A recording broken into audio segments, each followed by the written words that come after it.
इचलकरंजी शहरात सामाजिक सलोखा आणि बंधुभाव जपण्याच्या उद्देशाने राष्ट्रवादी काँग्रेस पार्टी अजित पवार गट यांच्या वतीने पवित्र रमजान ईद निमित्त विशेष शुभेच्छा कार्यक्रमाचे आयोजन करण्यात आले होते।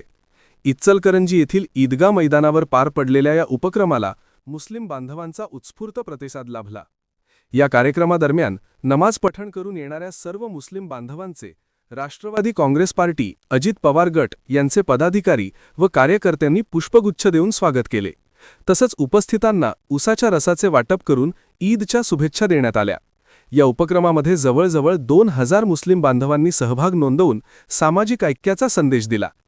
कार्यक्रमाच्या यशस्वी आयोजनासाठी राष्ट्रवादी काँग्रेस पार्टी अजित पवार गटाचे प्रदेश उपाध्यक्ष बाळासाहेब देशमुख, इस्माईल समडोळे, तौफिक मुजावर, सिकंदर मुल्ला यांनी विशेष परिश्रम घेतले।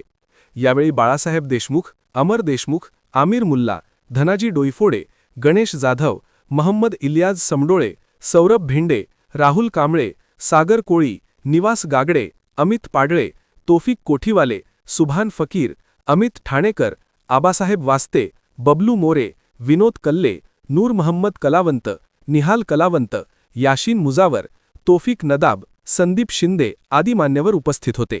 तसंच विविध सामाजिक संघटनांच्या प्रतिनिधींनीही कार्यक्रमास भेट देत शुभेच्छा दिल्या। या उपक्रमातून समाजात एकता, बंधुभाव आणि परस्पर आदर वाढवण्याचा संदेश देण्यात आला। अशा प्रकारचे उपक्रम समाजात सकारात्मक वातावरण निर्माण करण्यासाठी महत्त्वाचे ठरत असल्याचे मत व्यक्त केले जात आहे।